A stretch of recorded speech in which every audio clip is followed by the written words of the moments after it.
distinguished guests, ladies and gentlemen, I am deeply honored at this invitation to speak at the Central Party School of the Communist Party of China. Ladies and gentlemen, many of you will play a decisive role in shaping China's future development, which will be of great significance for Asia and the world. I can think of no better place than this school to speak about India and China in the new era. Relations between India and China are unique in the world. We are two continuous ancient civilizations. We are neighbors with a long history of cultural, spiritual, and economic ties. We both embarked on a new phase of our political histories around the same time. Today, we are the world's two most populous nations, engaged in a process of socio-economic transformation of our people on a scale and at a pace unprecedented in human history. Ladies and gentlemen, both our countries have achieved considerable success in this endeavor. Indeed, China's early economic reform and impressive achievements are a source of inspiration across the entire developing world. After China, India has been the fastest growing major economy in the world, averaging a growth rate of 7% per year over the past 2 decades and around 8% per year during the past 10 years. As a result, both our economies have expanded several times. We have achieved a high degree of economic modernization and have lifted hundreds of millions of our people out of the clutches of extreme poverty. In our own ways, we have also had an impact in shaping the global economy. China in the manufacturing sector and India in the services sector. Over the past 2 decades, the process of economic reform in India has gone through the rigor of democratic debate and met the test of political consensus and wide public support. India's policies have focused not only on accelerating growth, but also on making it sustainable and regionally balanced. We have emphasized not only modernization, but also addressing the challenges of opportunities, capacity, and equity for our vast and diverse population. This is the path on which we will continue to move forward. In structural terms, India's growth is propelled by domestic demand and financed largely by our own resources. But we are also increasingly integrated into the global economy.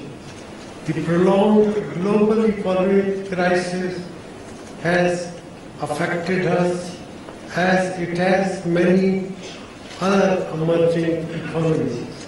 I believe, however, that this is a temporary disruption. In recent months, we have taken measures to enhance foreign investment flows speed up implementation of major projects, boost infrastructure development, strengthen our financial markets, reform our tax system, and make our business environment more attractive. Our effort is to return the Indian economy to a sustained growth path of 7 to 8% per annum. We believe that the underlying fundamentals of our economy, particularly investment and savings rates, are strong and consistent with this projection. India's critical challenges in the days ahead are precisely in the area where I see opportunity for cooperation between India and China, and I would like to highlight 8 specific areas in this regard. 1. We need to pay much more attention to the expansion and modernization of our infrastructure. India plans to invest $1 trillion in infrastructure in the next 5 years, and we would welcome China's expertise and investment in this sector. 2. We need to increase our agricultural productivity in order to reduce rural-urban disparities in income and manage efficiently the process of mass urbanization, which is a phenomenon common to both our countries. This will mean paying particular attention to the issues of water and waste management. China has significant experience of urbanization, and our national planners, city administrators, and entrepreneurs should share experiences and seek solutions in dealing with the physical, social, environmental, and human challenges of mobility and urbanization. 3. We want to draw upon China's strength in the manufacturing sector, which is vital for providing mass employment. India, for its part, has strength in services, innovation, and certain manufacturing sectors which can benefit China. A linked challenge for India is in skill development, where we can learn much from each other's experience. 4. As large as growing consumers of energy, we should intensify cooperation on the shared challenges of energy security, including joint development of renewable energy resources, as well as working jointly with third countries. 5. Growing population, shrinking land, improving consumption levels, and price volatility make food security a key policy priority for us. India has launched a major legislation-based food security program. Our two countries should pool our resources and expertise in this area. More broadly, in an uncertain global environment, India and China can work together to impart stability to the global economy and sustain growth in our two economies by leveraging our resources, large, unsaturated demand, economies of scale, and our growing income levels. 6. In an integrated world, economic success requires a favorable external environment. In recent decades, India and China have been among the greatest beneficiaries of an open global economy, a rule-based and open international trade regime, and free flow of finance, information, and technology. However, the emerging global environment may not remain as favorable as it has been in the recent decades. We should therefore work together to make the international economic environment more conducive to our development efforts. Please allow me to elaborate this point. After the prolonged global economic crisis of 2008, we face a fundamentally different future for the world economy. We are in the midst of a significant and ongoing transformation where both political and economic power is being diffused. A multipolar world is emerging, but its contours are not yet clear.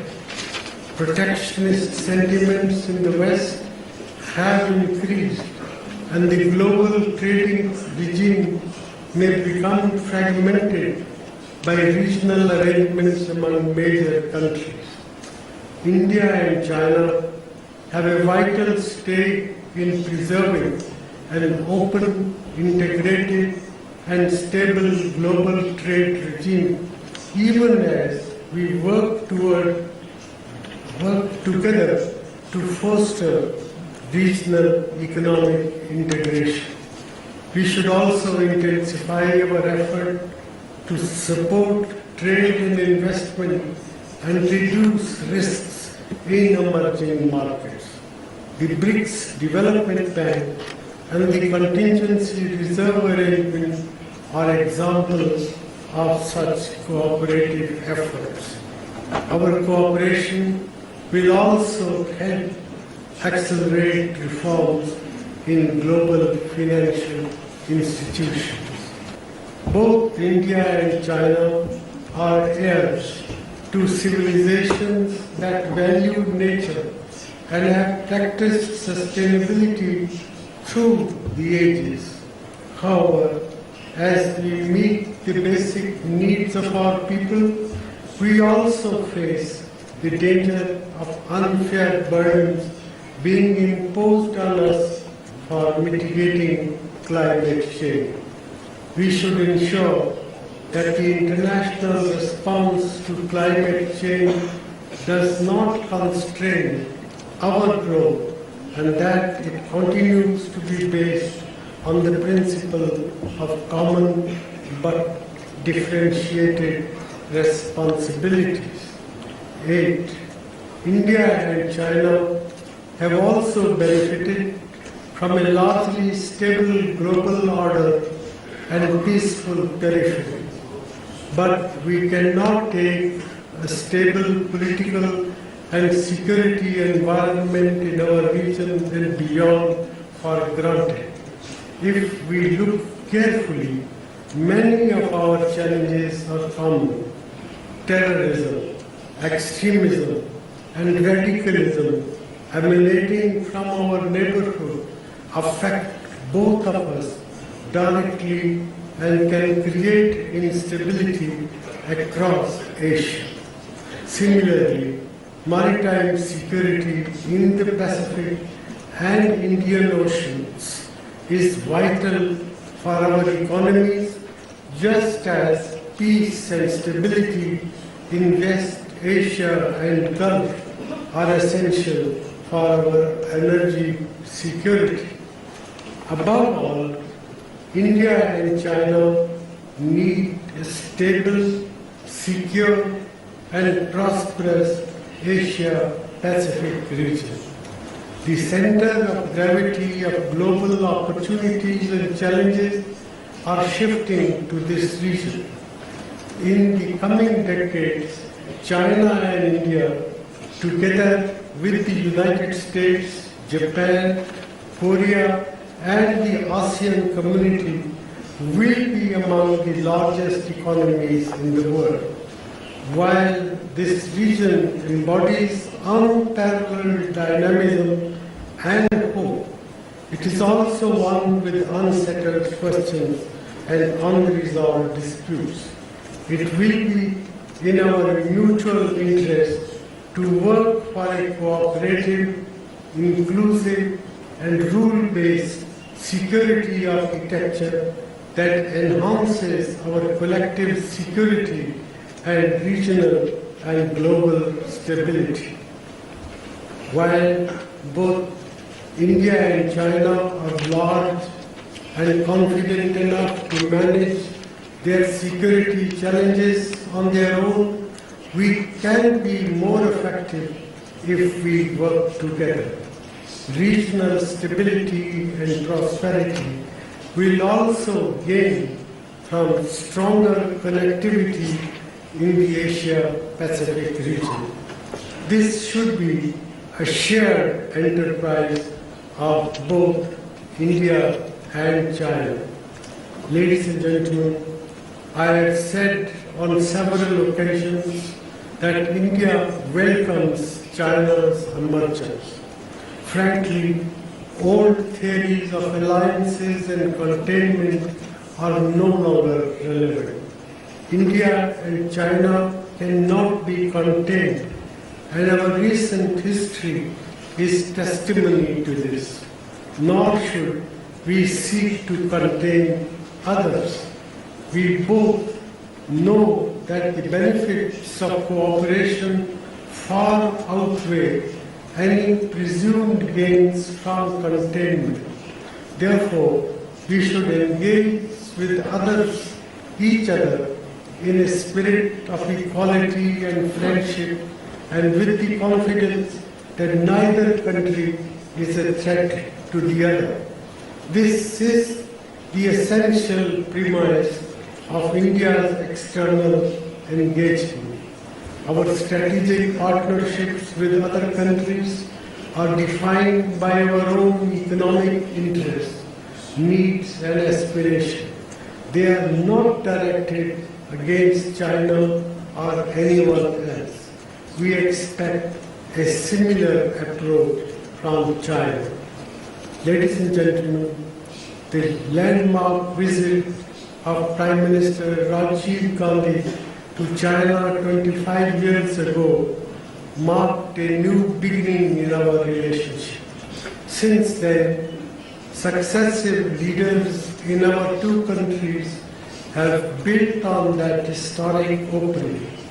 Over this period, our relationship has prospered and our cooperation has expanded across a broad spectrum of areas. This is because we have managed our differences and have in general kept our border region strong. At the same time, we continue to make progress in resolving our border dispute. Having agreed to the political parameters and guiding principles, we are now discussing a framework for a fair, reasonable, and mutually acceptable boundary settlement. This stability in our relationship has created the basic condition for our two countries to exploit the opportunities created by our economic growth and opening.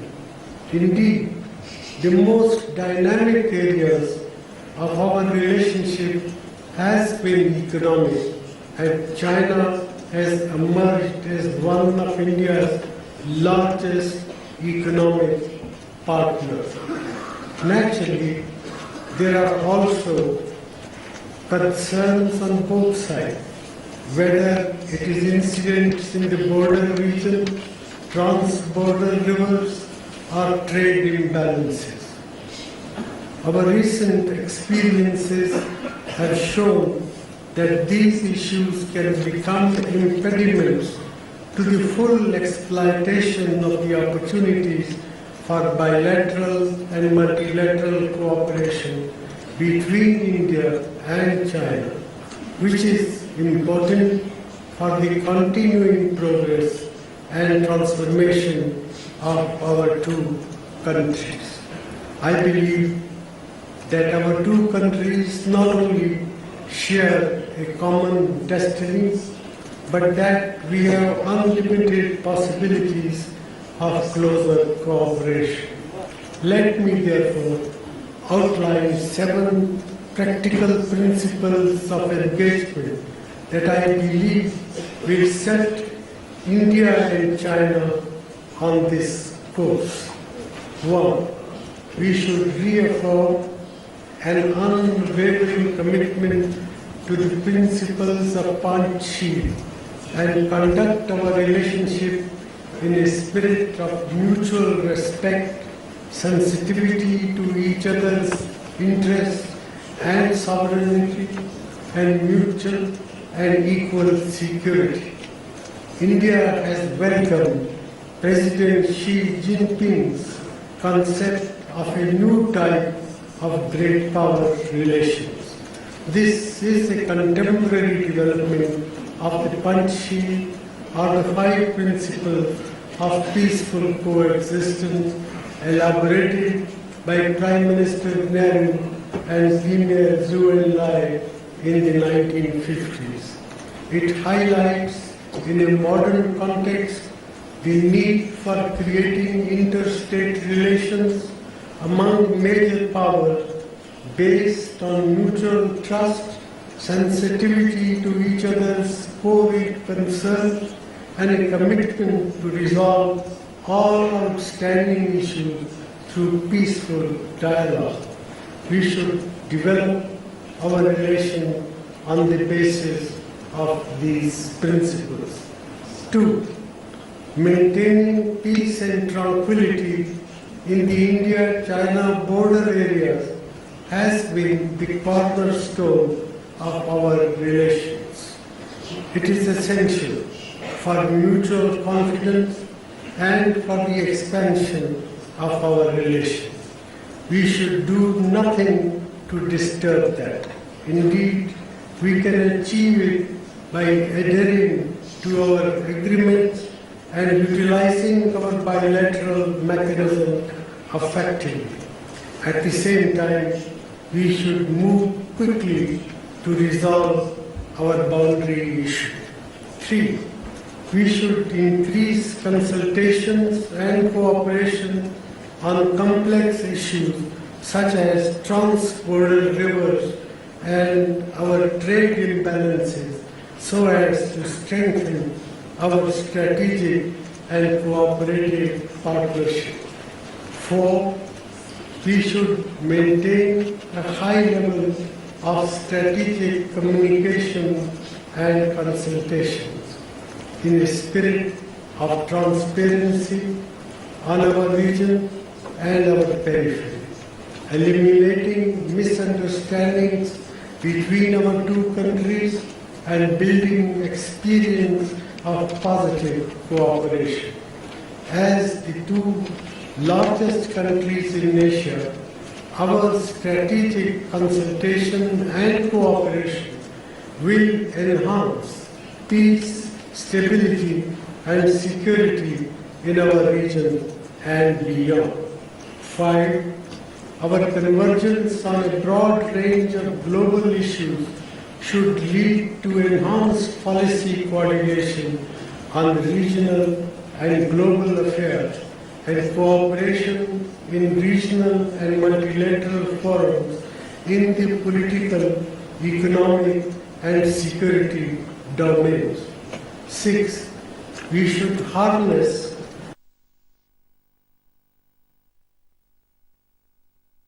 of our relationship, including in the economic area.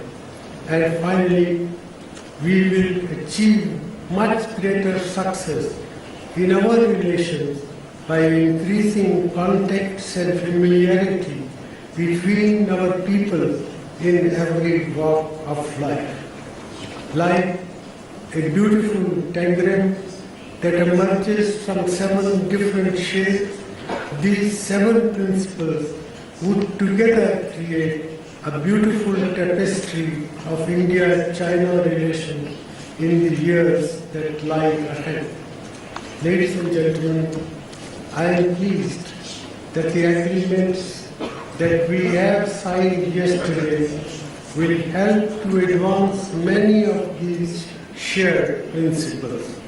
As officials who will determine public policy, I hope you will do everything to advance our cooperation and promote India-China relations from your position of responsibility.